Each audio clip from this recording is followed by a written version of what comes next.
Por la señal de la Santa Cruz de nuestros enemigos, líbranos, Señor Dios nuestro. En el nombre del Padre, y del Hijo, y del Espíritu Santo. Amén. Señor mío y Dios mío, creo firmemente que estás aquí, que me ves, que me oyes. Te adoro con profunda reverencia. Te pido perdón de mis pecados y gracia para hacer con fruto este rato de oración. Madre mía Inmaculada, San José, mi Padre y Señor, Ángel de mi guarda, intercedan por mí. El Sábado Santo es el día en el que contemplamos el Santo Sepulcro. Vemos realizada, hecha realidad, la propuesta del ateísmo contemporáneo, la muerte de Dios. Como escribió Nietzsche, Dios ha muerto y nosotros lo hemos matado. Podemos hacer hoy nuestra oración con base en un sermón radiofónico que pronunció el profesor Joseph Ratzinger en 1967.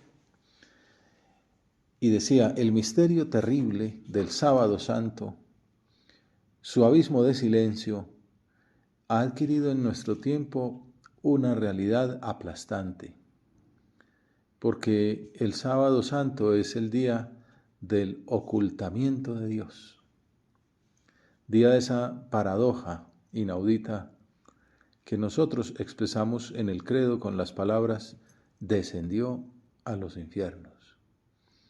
Descendió dentro del misterio de la muerte.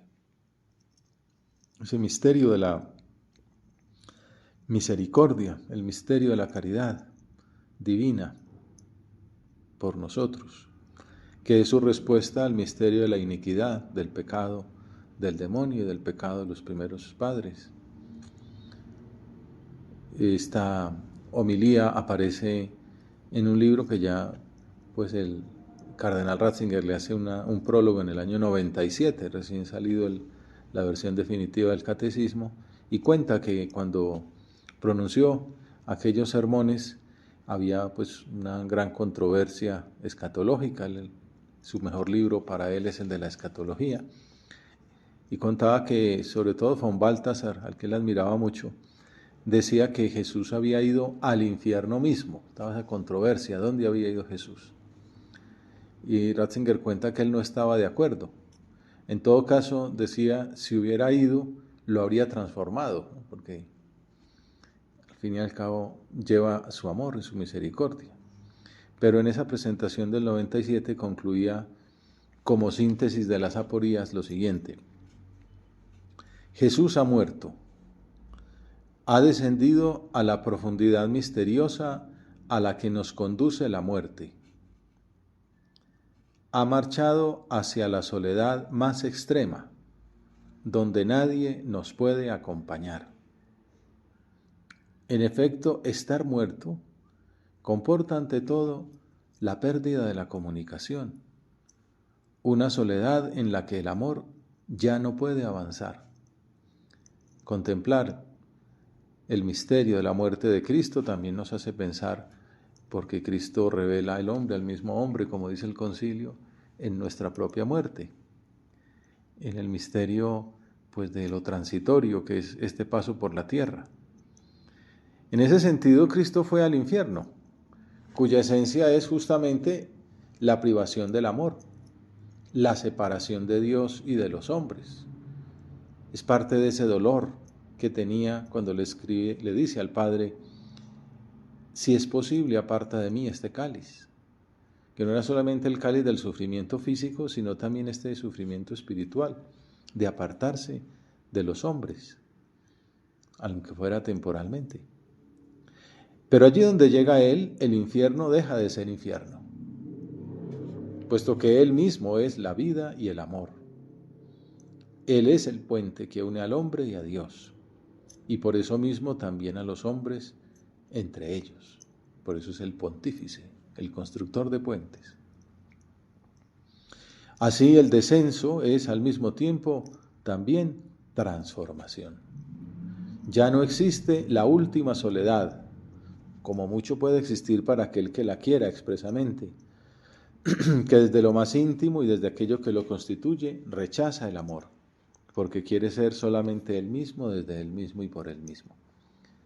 Por eso los orientales representan ese momento como Jesús sacando del Hades, de sus infiernos, del Sheol, a Adán y Eva en primer lugar.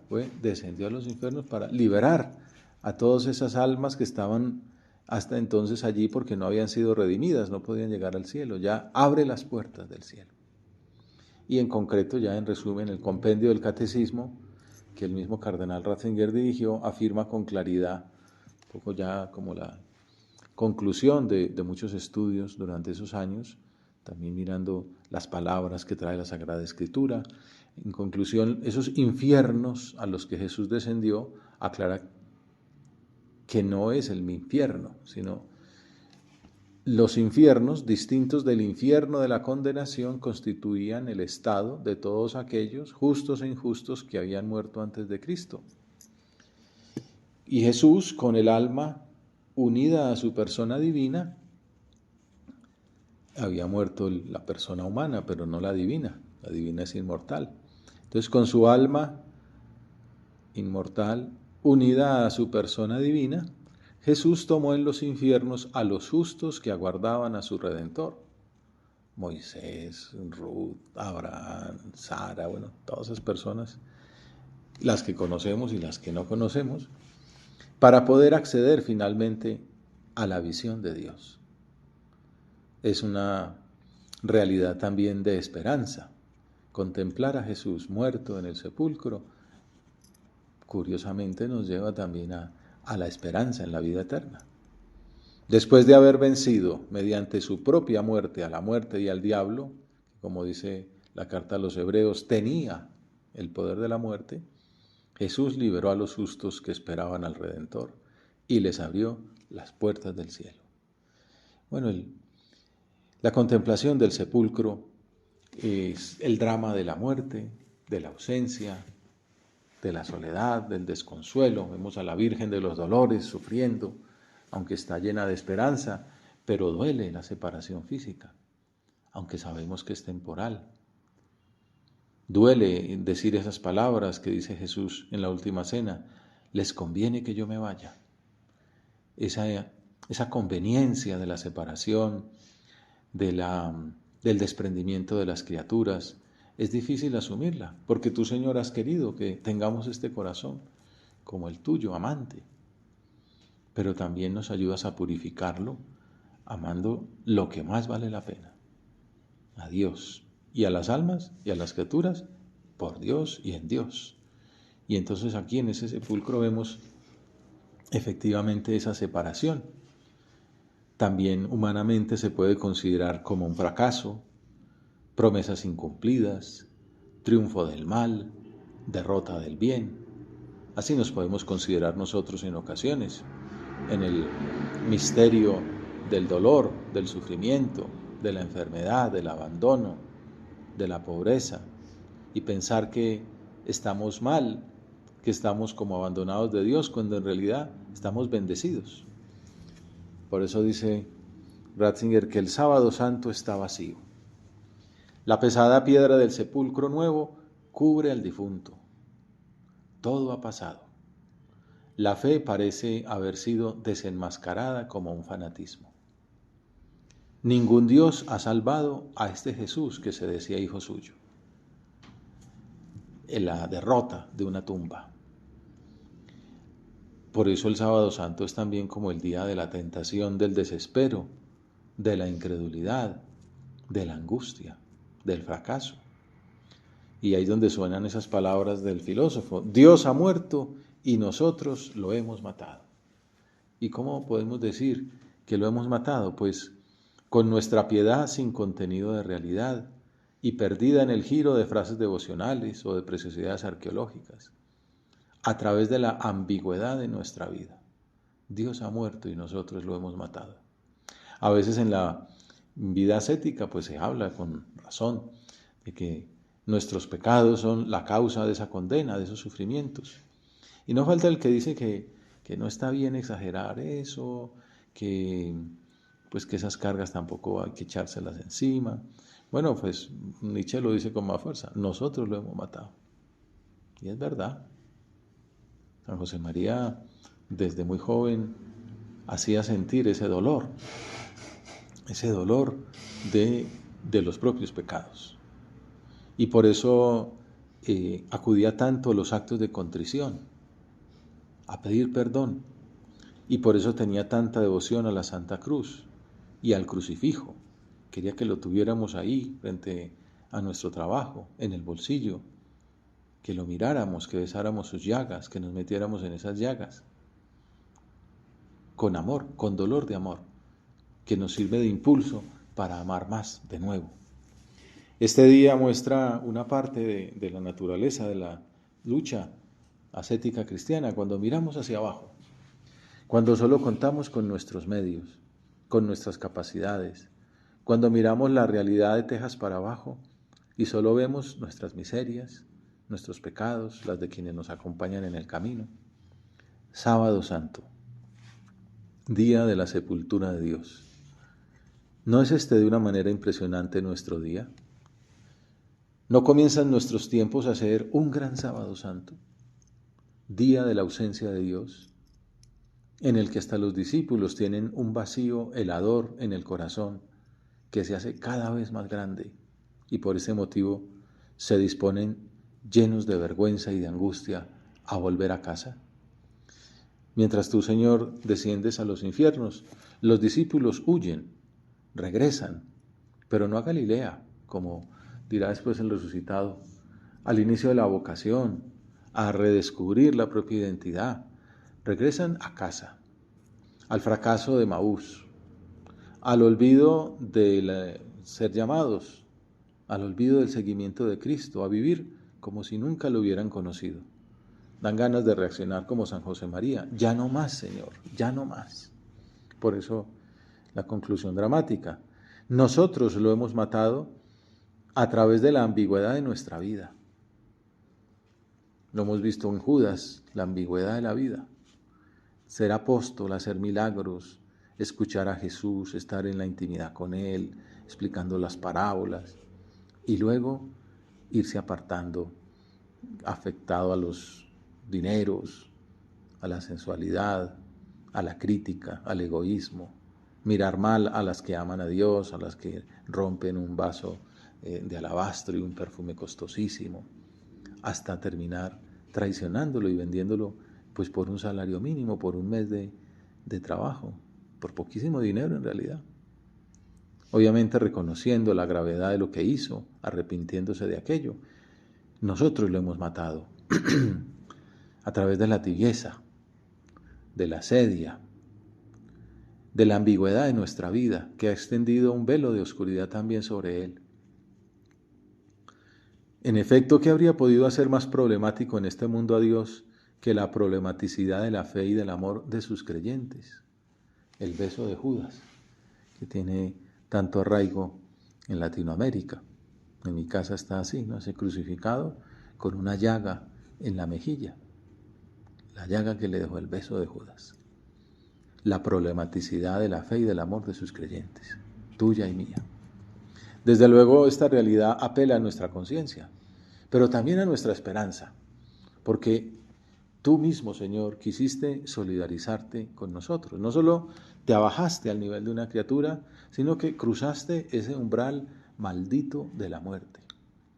Y de ese modo llegaste al extremo de tu revelación. Solo a través del fracaso del Viernes Santo, solo a través del silencio de muerte del Sábado Santo, los discípulos pudieron ser llevados a la comprensión de lo que era verdaderamente Jesús y de lo que su mensaje significaba en realidad. Dios debía morir por ellos para poder vivir realmente en ellos, para que San Pablo pudiera decir, no soy yo el que vivo, es Cristo quien vive en mí. Y curiosamente Ratzinger cita en este momento, en esa contemplación del cadáver de Cristo encerrado en ese sepulcro, la comparación con una escena del Evangelio, una escena que anticipa de un modo extraordinario el silencio del Sábado Santo, y es el sueño de Jesús durante la tormenta en el mar. Recordamos aquel pasaje cuando dice que se levantó una fuerte tempestad y las olas rompían contra la barca hasta casi llenarla de agua. Tempestad y olas que son una figura de nuestra vida, la barca de la iglesia, la barca de nuestra existencia.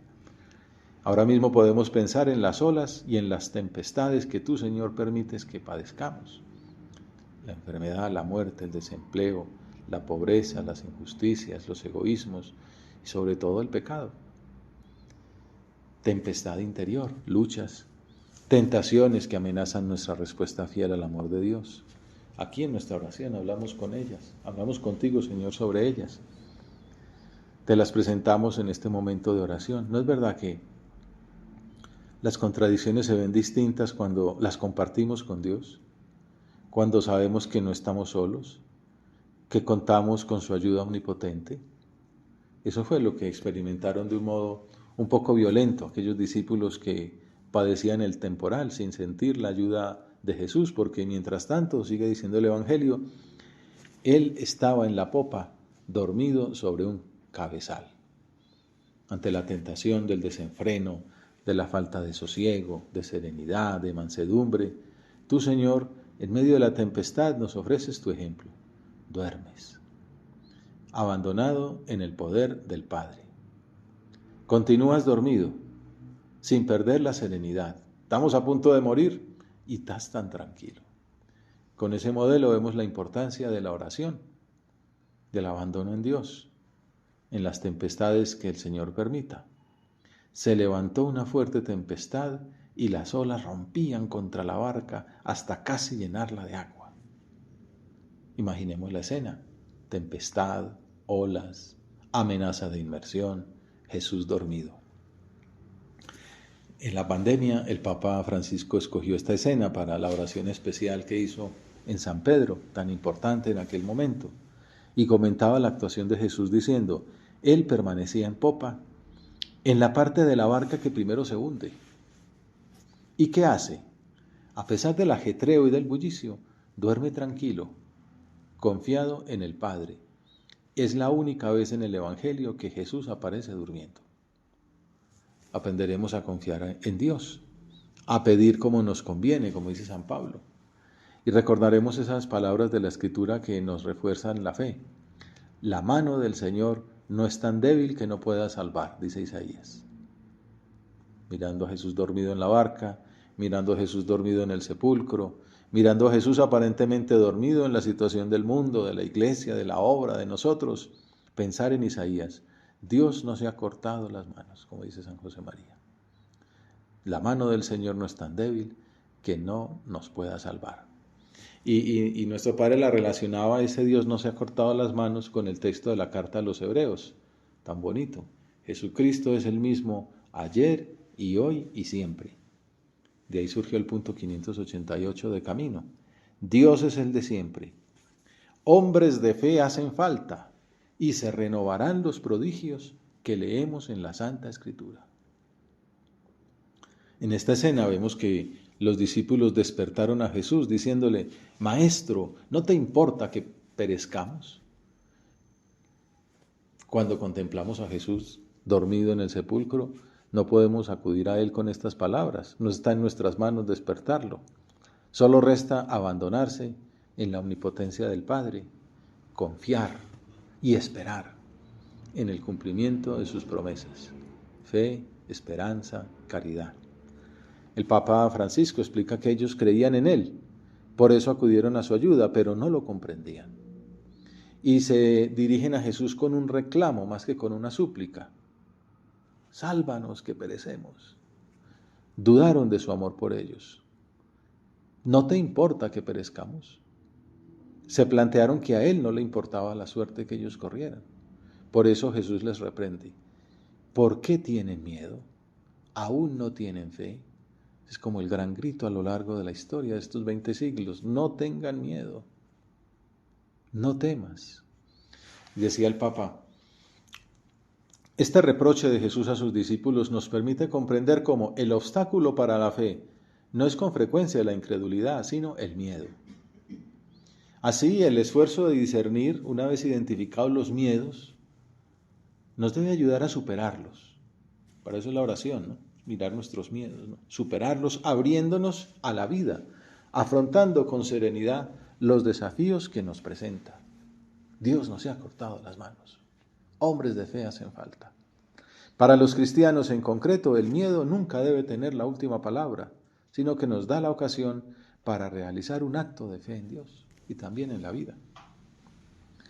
El Evangelio nos recuerda hoy a nosotros esa invitación tuya, Señor. No tengan miedo, tengan fe. Esta virtud teologal se concreta en dirigirse a Dios, confiar en Él. Aunque esté muerto, aunque esté encerrado en un sepulcro. Esa es la audacia del cristiano. Confiar en la omnipotencia divina. Esperar con firmeza y seguridad, que es la definición que da el diccionario.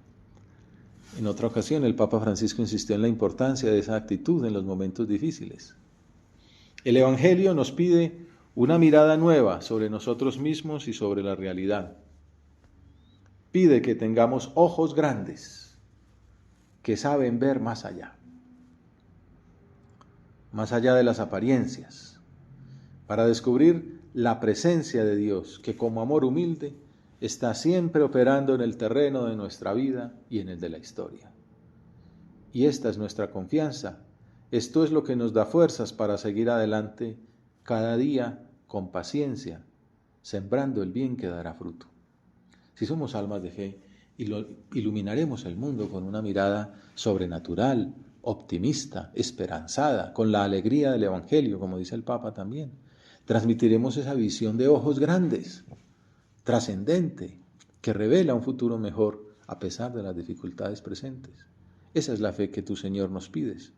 Una fe que nos lleve a descubrir la humilde acción de Dios en nuestra vida y en el mundo. El pasar el tiempo, horas, un día entero, otro, y Jesús sigue muerto aparentemente. Una visión que nos llenará de paz y de serenidad contagiosas para que seamos sembradores de paz, de alegría, de esperanza, como tanto necesita la sociedad ahora más que nunca. El Evangelio nos plantea entonces una clave para la situación actual. Cultivar la confianza de estar en las manos de Dios. Y al mismo tiempo, esforzarnos todos por construir y recomenzar, con paciencia y con constancia. Es lo que hace María Magdalena, por ejemplo. Todos los discípulos están encerrados por miedo en el cenáculo.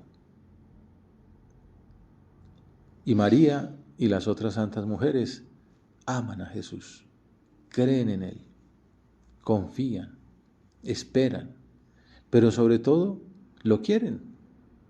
Y quieren cuidar ese cuerpo que contiene la humanidad santísima, de la segunda persona, la Santísima Trinidad. Y van, temprano. Y no les importa que el sepulcro esté cerrado. Y no les importa que haya soldados. No les importa que también las puedan encarcelar a ellas, que las puedan lapidar por ser seguidoras pues, de ese que acaban de ejecutar.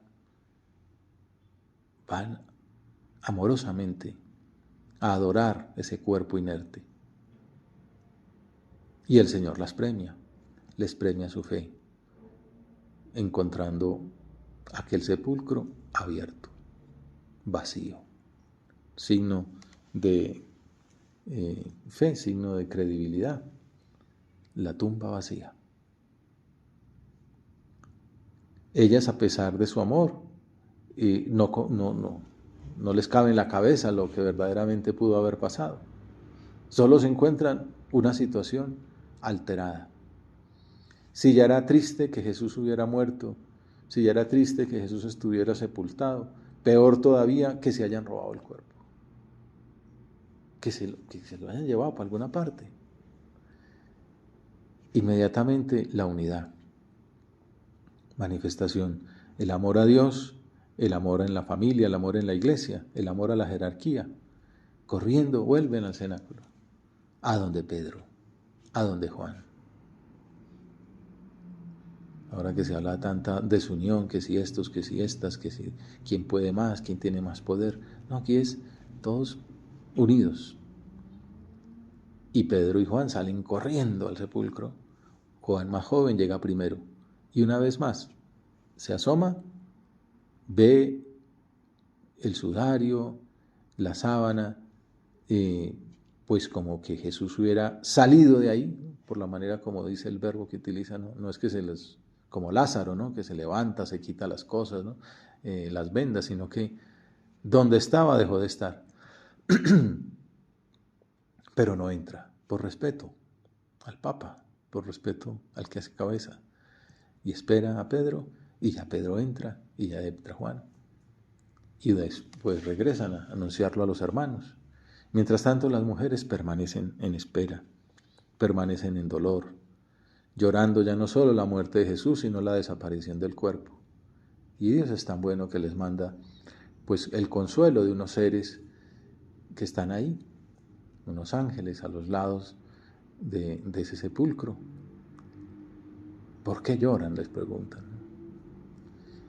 Y aparece aquel señor al que ella le pregunta, ¿no? ¿Dónde lo has llevado?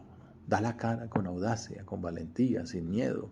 La podía denunciar como discípula de Jesús.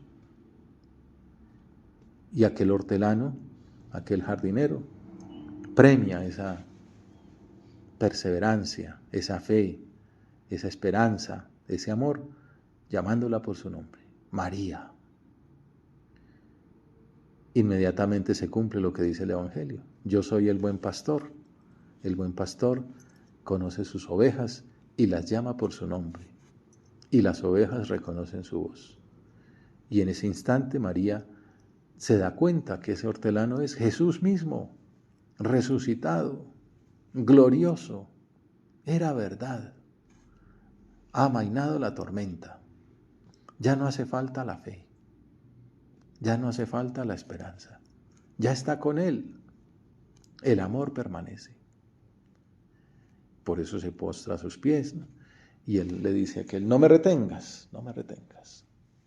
Ese es el colofón del Sábado Santo. La maravillosa forma de terminar aquel dolor tremendo del aparente fracaso. El Señor nos llena de esperanza.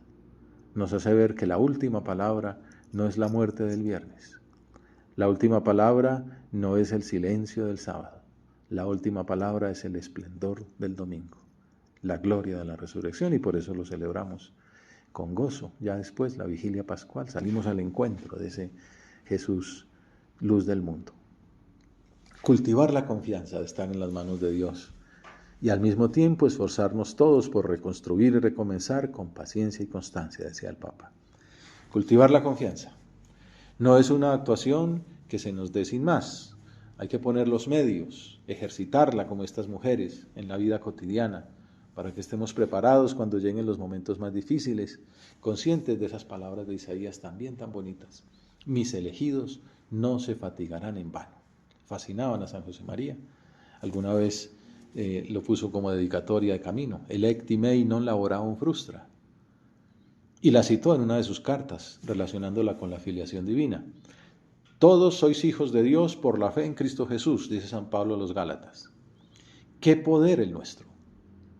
Poder de saberse y de ser hijos de Dios. Y si a pesar de todo creéis que el fruto de vuestro trabajo es poco, traed a vuestra memoria esas palabras de Isaías. Mis elegidos no se fatigarán en vano. Acudamos a la Virgen Santísima, Nuestra Señora de los Dolores, la gran protagonista del Sábado Santo. Pidámosle que presente ante su Hijo nuestras plegarias, con las palabras con las cuales Joseph Ratzinger concluía su meditación del Sábado Santo, dirigiéndose a ese Cristo durmiente, pero a punto de resucitar. Cuando la tempestad pase, nos daremos cuenta en qué medida nuestra poca fe estaba cargada de insensatez. Y no obstante, Señor, no podemos hacer otra cosa que sacudirte, Dios que estás en silencio y duermes, y gritarte, despierta, ¿no ves que naufragamos? Despierta, no dejes que dure eternamente la oscuridad del Sábado Santo. Deja caer un rayo de Pascua también sobre nuestros días. Acompáñanos cuando nos dirigimos desesperados hacia Emaús, para que nuestro corazón se pueda encender con tu cercanía. Señor, ayúdanos, porque sin ti naufragaremos. Te doy gracias, Dios mío, por los buenos propósitos, afectos e inspiraciones que me has comunicado en esta meditación. Te pido ayuda para ponerlos por obra. Madre mía Inmaculada, San José, mi Padre y Señor, Ángel de mi guarda, intercedan por mí.